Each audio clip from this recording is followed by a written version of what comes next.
Hey guys, Drew from Misfit Athletics here. Today we are going to talk to my remote coaching client, Anthony Kemp, so that you guys can hear his amazing backstory and I can try to find out why he has such an awesome attitude.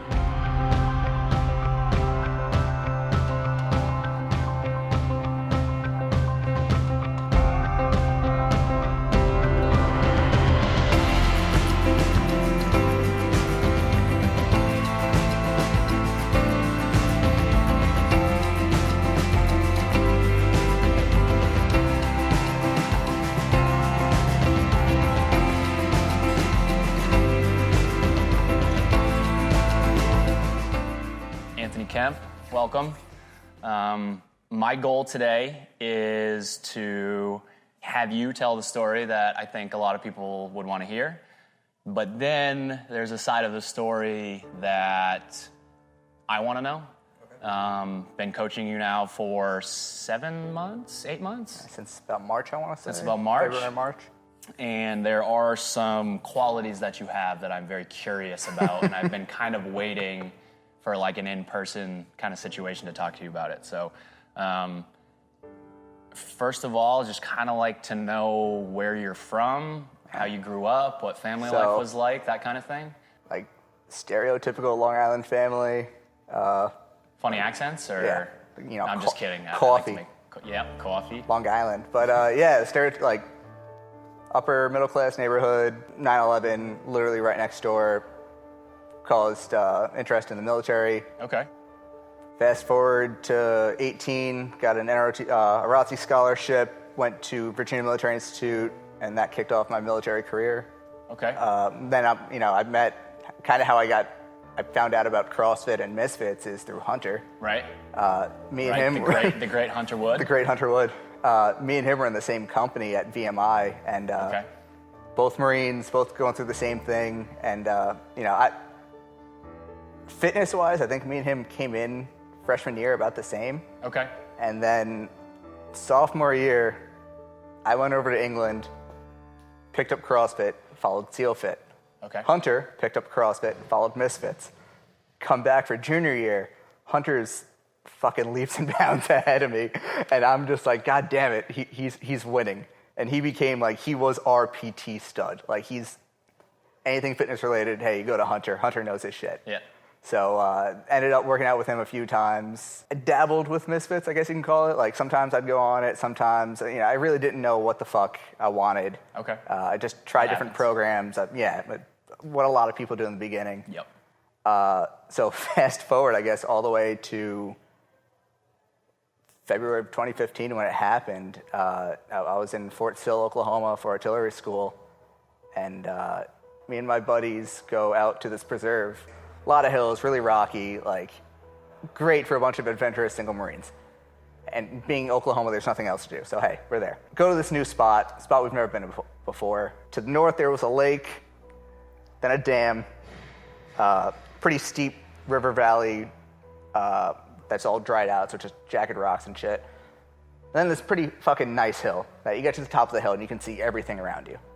And we're like, all right, hey, that's where we're going. So we park, go down this river valley, and we're looking, and there's snakes, like skins, not dead snakes, but like, hey, they all shed.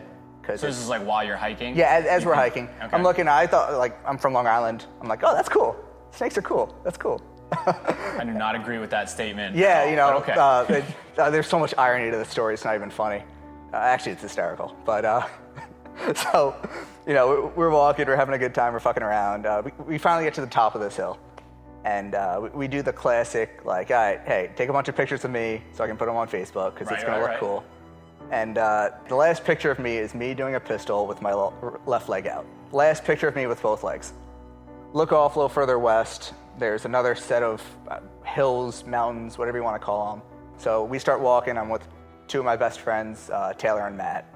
We get just about to the bottom of this hill, and I don't 100% remember why, but me and Matt switched places. I think I ended up taking a picture of him because I still have that picture too. Last picture I took with both feet. Taylor jumps on a rock, hops off the rock. Matt jumps on the rock, hops off the rock. I jump on the rock, instant pain. Feels like I thought I got shot, and I didn't hear a gun crack, and I was so confused. Where was it? right mid-calf. Feels like something stabbed me, something shot me, which, like, mind you, time has now slowed. Time is, this all happened in a split second, but to me it lasted 10 minutes. And I'm thinking, what the fuck was that? And then I feel it pinch down. And my first thought was, did I like step on a bear trap or something? And then it let go and hissed. And that's when I shit myself. I was like, God damn, I just got bit by a snake. And I yelped like a little bitch, hopped, fell, looked, and my leg at that point was already just double the size of this. Like right when it happened, basically. Instantly. 100%. Couldn't even move my foot at that point. There's two very visible fang marks, pretty fucking big fang marks. Blood's coming out. And the only thing I can think of is, what the fuck? I'm from Long Island. We don't have snakes. I just got bit by a snake. And so my buddies like rush over to me and they're like, what happened? I'm like, I think I just got bit by a snake. They're like, did you see it? No. Well, did it rattle? No. Hey, it might not be venomous. Like, no, there's definitely venom in there. I can feel it. Never saw it, never heard it, none of that. I guess that's good for situation. You don't have to think about seeing the snake. So the funny thing is in my mind, I'm immediately like, shit, I never saw it. Anti-venom, don't you need to know the snake or something? Because, I saw snakes on a plane, so I'm an expert. And I'm like, shit, we gotta find it. And I'm like, wait, there's a pissed off rattlesnake, or at the time, there's a pissed off snake out there. I'm not sending my two friends to go find this fucker, take a picture of it. I'm like, all right, hey, like, we need to leave. And immediately, my friend Taylor gets on the phone, which, miracle that he had service. It's from the middle of nowhere in a valley. Somehow he had a bar service. He calls 911. And Matt's kind of like reassuring me, trying to keep me calm, because at this point my adrenaline's pumping. Like, I'm scared, I'm nervous, but at the same time, like, I really didn't know the severity of it. None of us did. So, like, he's trying to calm me down. I'm starting to settle. And I hear Taylor go, I don't know where we are. And I'm like, shit. And Taylor's like trying to talk him into where we are, but we don't have a map. Right. We don't have any tools to really do that. So I kind of made the executive decision, because you ever carry someone on a stretcher before? It's fucking hell. And this terrain was rough. So there was no way we were going to get like 2 or 3 EMTs to park where we parked, walk over, get me, and walk back. Like, that's going to take fucking forever. Like, and again, I didn't realize how bad it was. So I'm like, hey, Taylor, just explain to him where we parked, be like, hey, we'll meet you there. All right, so that's what we start doing. Taylor stays on the phone, 911 operator. Yeah. It's like, stay calm, don't tourniquet it, don't suck the venom.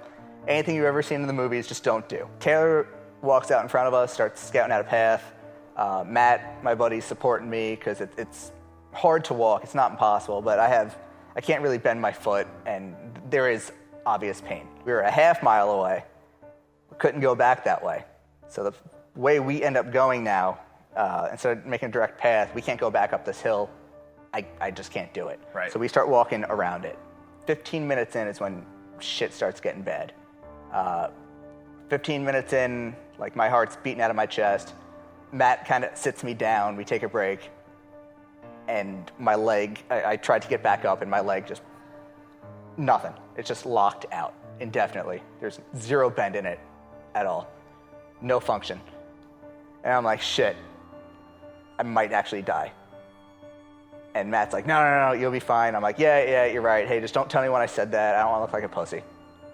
So Matt stands me back up. I try to take 2 steps. I can't. Puts me back down. And now I'm like really in my head. And for whatever reason, one of the coaches from RAD, I used to tell people there all the time, don't be a pussy.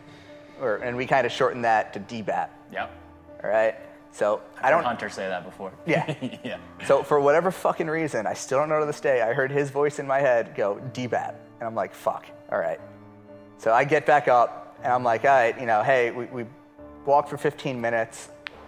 Realistically, this is about like 20 more minutes of walking. Like, I can just sack up and do it. And I was turned it into a 20-minute AMRAP. I was like, hey, just 1 rep at a time, 1 step at a time.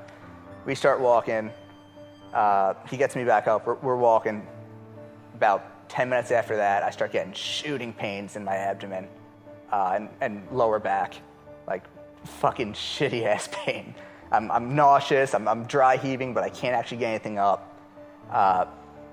My entire leg's just incredibly swollen. So we're at this point where there's the dam, I can literally see the car, and there's this steep ass valley that we walked into to originally get there. And I'm looking at it, I'm like, if I go down there, I'm not getting up. Like, there's no fucking way on earth they're gonna be able to carry me up out of there. And I look at this dam, and first off, the people who built it put a lot of fences on it so people wouldn't be determined to climb it. But this dam is literally my only fucking option in my mind. The issue with the dam, though, is it's, about as wide as a seat cushion. So Matt can't help me anymore, and I literally can't walk. So Matt and Taylor are talking, trying to figure out how to get me down. I'm like, fuck it, guys, look, we gotta go across the dam. And, if I lose my balance to the left, I'm in water, and I'm probably gonna drown because I can't swim at that point. Lose my balance to the right, and it's like a 20-foot drop onto jagged rocks. I'm still dead. I'm just like, all right, hey, look, I just gotta go. They're behind me. I start literally throwing myself over these fences, like pulling myself up. I can still use my arms, and just dropping on the other side. Then crawl, get back up, do it again. And this dam's maybe 20 yards long. It's not long, but fuck, that was a long 20 yards. Get to the end. So when you land, I'm landing it's on the section. I'm landing on cement, and if I roll one way or the other, I'm royally... After you throw yourself over a fence? Yeah. Okay. So Desperate you're times. not like crawling across, walking across this. You're jumping over. Yeah, I'm like very, very ungracefully getting over these fences. Right. Last fence is wrought iron with barbs on top and a lock. And I'm like, I can't climb that. I'm spent at this point. I have nothing left. And at the same time, though, I'm like, I really don't want to die. Like, no, not today. Not happening. And I'm like, I look at Matt, I'm like, all right, I guess I got to figure this out. I go to get up. And just as I'm doing that, the park ranger pulls up and he goes, no, wait. I'll unlock it. I've never seen a guy sprint so fast in his fucking life. This dude hauls ass down this little ramp, unlocks the door in like all one swift motion, grabs me, throws me on his back, runs me to his car, and like kind of sits me in his trunk. He's got a flatbed. And he's hooked me up to oxygen at this point. He's like, hey, look, EMTs are on their way. Just calm down. Like, it's not a big deal. And I'm like, all right, hey, maybe it's not a big deal. Then I fell out the truck because I couldn't. Just as I'm like, oh yeah, this isn't bad, everything went like tunnel vision, dizzy. Hit the ground, and just they're like, do you want us to get you? I'm like, no, just fucking leave me here. I'm just gonna curl up into a little bitch ball. Don't tell anyone I'm doing this, please, because I'm still under the impression that I'm going back to the Marines on Monday. I'm like, they'll give me some anti-venom. I'll go back to, this was on a Saturday, I'll go back to the Marines 2 days later, and the last thing I need is them busting my balls over this. About 10 more minutes pass by, EMTs roll up, head EMT takes one look at me and goes, holy shit, we need to get you flown out of here. And I'm like, whatever you need to do, go for it at this point. And I'm still trying to crack jokes, still trying to make light of the situation, but I'm fucking scared. Like, I'm talking about like, shit your pants, I want to hold my mom, scared at this point. And the EMTs they go to load me up, which that alone hurt like a motherfucker. And they're like, hey, look, we're gonna give you something it's gonna help with the pain, but you're probably gonna pass out. And I'm like, are you guys cool with that? Because I'm really okay with that. Yeah. They're like, yeah, you'll be fine. And I'm like, all right, well, quick. And I looked at, I think it was Taylor or Matt, and I was like, hey, here's my phone. You have to text my mom. Be like, hey, look, I got bit by a snake. I'm fine. I love you. I'll talk to you later. Sent it. They gave me whatever the fuck it was. It was awesome. Out. Some time passes. They shake me awake. Hey, the helicopter landed in the wrong spot. We need to drive you there, okay? I'm like, yeah, sure, whatever. Back out, kind of in and out of consciousness at this point. They're hitting literally every pothole on the fucking road. At least that's what it feels like. They get me there. They open up the doors, and it's just like all I see is just bright white light. And I'm just like, oh, this is like something out of a bad movie. Shit. And so they take me out. Don't remember too much, but I remember them putting me in the helicopter. And I was like, all right, if I can make this pilot laugh, I'm not that fucked. And I rolled over and I tried to make a joke. I did something, and he looked at me stone-faced. And I was just like, oh, shit. I passed out. I barely remember the next week. But long story short, from what I was told, died. More or less died on that helicopter. They brought me back with Uma Thurman style. Yeah. Adrenaline to the chest? Yeah, which I... No recollection? No. I didn't even find out about any of this until months later. I forgot who I was talking to, and they were like, yeah, you died. I was like, no, I didn't. But Uma Thurman and me, back to life, gave me to this first hospital, which is like this small-ass place in Lawton, Oklahoma. And they're giving me, I think I set the fucking record for anti-venom or something. They gave me, it was 32 vials. I think most snake bites are cured with 8. And now I don't remember any of this, but apparently I woke up at one point and took a selfie and sent it to a bunch of people. So I have a picture of me swollen, more or less looking like a purple SpongeBob. Like just swollen out to here. I have 0 wrinkles in my body. My kidneys, I'm really not passing any urine because I had ridiculously bad rhabdo. Kidneys just about shut down. We're pretty fucking close to going on dialysis. Liver, off. Lungs almost ended up going on a respirator as well. And at this point, I was 2 days in that hospital. Ended up, again, dying 2 more times. After that, my parents get flown in, and they're like, look, we really can't help him here. This isn't the place. You need to transfer him. And so they end up transferring me to Oklahoma City. They take one look at me at Oklahoma City, and they're like, okay, we're going to cut him open literally 3-4 times a day, get rid of all the dead tissue, because at this point, my leg was just black, and I think the words were black, ashy, and blistered. So it was necrotic. It was dead. Especially everything from the mid-ankle down where I got bit. And so the first day, they opened me up, and it's pretty clear I'm going to need to get an amputation. And from what my mom told me, they kind of pulled her aside, and they were like, look, you can either have your full son, and he may or may not live, or you can sign off on this amputation, and he's going to make it. My mom, tough decision, but at the same time, like, hey, a live kid with 1 less foot's better than a dead kid with 2. So they sign off. All right, I think this ends up being the Wednesday now. Cut off my, I want to say mid shin and foot. So I'm below knee amputee. Next day, open me back up. They have to cut off more. Necrosis is spreading like a motherfucker. So they perform something called a through knee. So I keep the entire femur, but they remove everything left of the shin and the kneecap. Next day, they open me back up again. Necrosis is still spreading. At this point, the doctor was like, we need to get ahead of this. So they ended up making me above knee amputee. Took a few extra inches more than they needed, maybe an inch more. But it stopped the necrosis. That was the last amputation. Wake up. I think it was that Friday I woke up. It was the Friday of Valentine's Day weekend. And throughout this, it's basically like trying to recollect being blackout drunk. That's the best way I can sum it up. Like, I remember bits and pieces, but I don't know where they go, and they're confusing, and I really can't describe them. So, like, the first thing I remember is I knew there was something up with my leg. I knew it because I got bit there. I remember them trying to see if I had feeling there, and there were a few times I vaguely remember being like, they might have to cut this off. But I was so fucked up on painkillers, like, I really didn't care. So Friday, I'm awake. I want to look. I want to see what's going on. So I try to sit up, and my dad kind of pushes me back down. He goes, "You don't want to see what's going on there." And I'm like now I'm kind of nervous because when I say I was swollen everywhere, I was swollen everywhere. So I was a lot more afraid I lost something else. Okay. So now I'm freaking out. I'm like, Jesus Christ! Like, they took my balls. Fuck. And so now I like they're not letting me see past my waist. And I'm like, oh God, no. And finally my mom looks at me, like teary-eyed. She goes, honey, We had to make a choice. I'm like, no, please no. And she goes, we had to amputate your leg.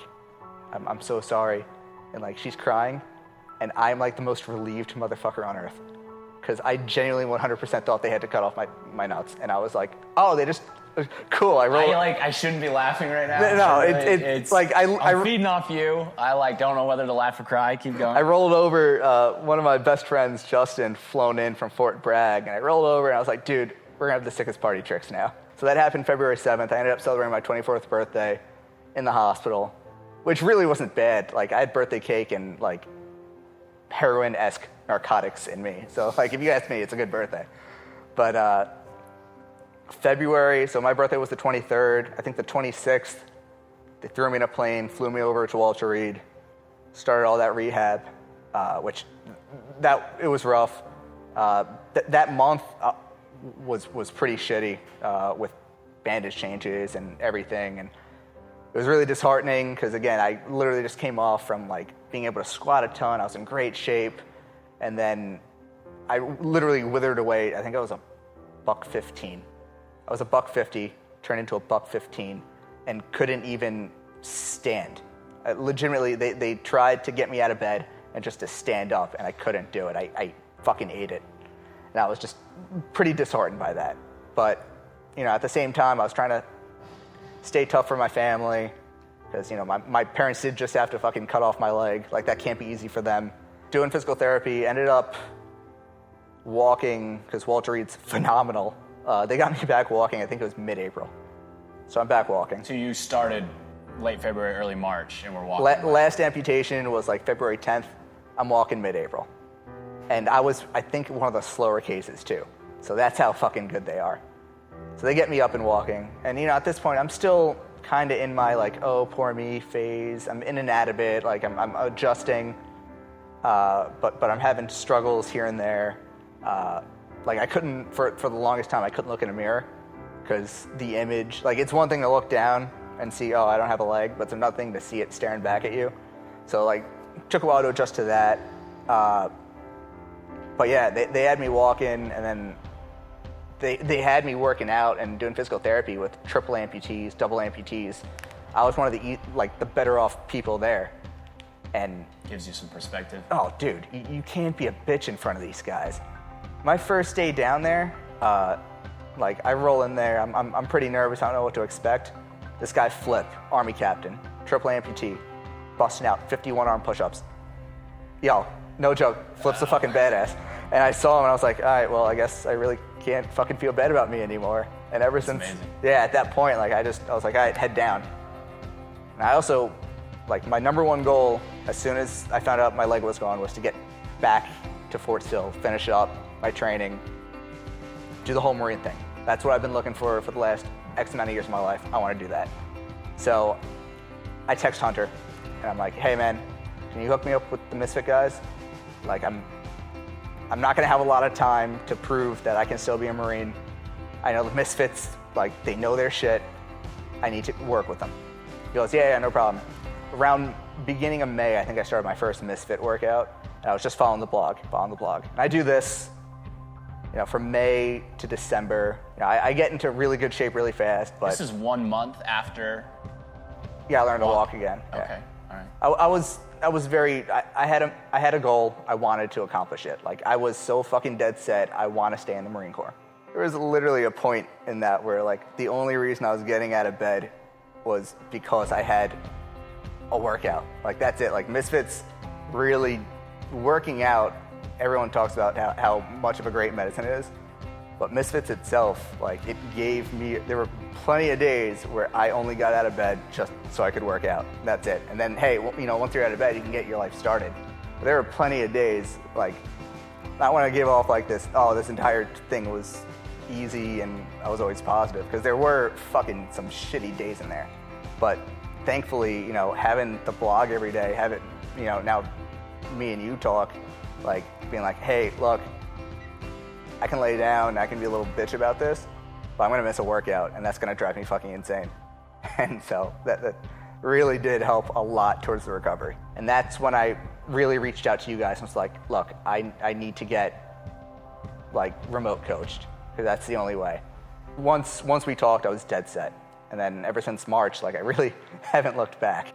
I'm completely amazed at the details and the nuances of that story. I did not know half of them. But I don't associate your attitude with that story. I wanted to stay in the Marines, so I was outright 100% terrified of looking like a bitch. Like, that's the best way to say it. Like, I did not want to be that whiny little, I didn't want to be a victim. I guess that's the best way to put it. And so I just strove. I was like, hey, yeah, it sucks. It could have been worse. And then, when I got to Walter Reed, it really put that whole it could have been worse in perspective. Like, my buddies at Walter Reed, there is only one guy, two amputees that are better off than me because they are just single baloney amputees. All the other guys are triple and double amputees. You can't feel bad for yourself when you have a fully functioning leg and all the guys you're hanging out with and talking to don't have legs. Mm-hmm. They don't. A few of them will never be able to walk again because they're blown up so high up that prosthetics, it doesn't make sense. Like, my life isn't that fucking bad when put in perspective. And not only are they dealing with that, but they're fucking thriving in that. So being with those guys really kind of created this attitude because it's not that bad at the end of the day. And then just where we are technologically, it's fucking cool. Like, this leg, it's not that bad. Would you say that you were as positive prior to this? Prior to the injury? Yeah, more. Because a lot of times that mental toughness, that attitude is extremely tough and impressive in that regard. But you seem to have balance in that because you're also you're an optimistic guy. You're a positive guy. Look, you can look at my situation and go, that fucking sucks. And yeah, it did to a point. But at the same time, like, I'm alive. That's a great thing. Again, it's not that bad. Right. So you and I, again, we've been working together for a while now, mm-hmm. and especially lately, I mean, the PR videos are nonstop. Yeah, I don't know what the fuck's going on. It's awesome. And over and over, I coach a handful of the top athletes in our sport in the entire world. And working with you seems separate from that to me. And it's like, with that coupled with your attitude is like as a coach, a breath of fresh air. Well, thanks. Like, every once in a while, you'll be like, hey man, this isn't working or whatever, which is awesome. Like, you actually have someone giving you feedback, which is, the easiest way to make something like that work. But like 9 times out of 10, you're like, sounds good, let's do it. It's really easy to go into the dark place you guys always talk about when you have literally gone into the dark place. Like, at the end of the day, I think Travis and Dex were kind of saying it before. They're like, I'm going to go until I physically can't do it. My thing's like, I'm not going to die from this, so I might as well just see how close I can get myself there. Well, I think it's tough to go through. I think it's tough to go through, an interview where it's, I'm taking in that story, and then, keep going into the CrossFit side of things. Seems a touch trivial after listening to that. What about the community aspect of it? I think it's phenomenal. One of the most special thing to me about Misfit Athletics has nothing to do with programming. It's just these people that have like come around us. It's like just the best group of people.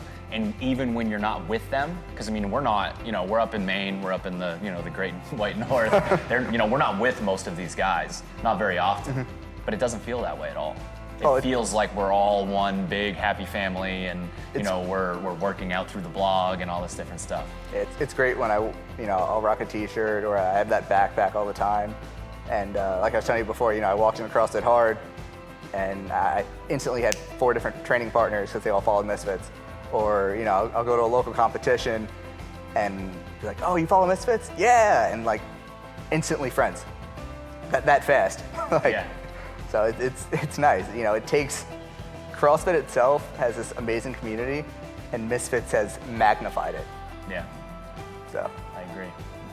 Well, hey man, I really appreciate you sitting down and being open and honest about the whole thing. It's a pretty incredible story. We're definitely going to have to do a part 2 when we keep the PRs rolling. So thanks a lot. Yeah, thank you.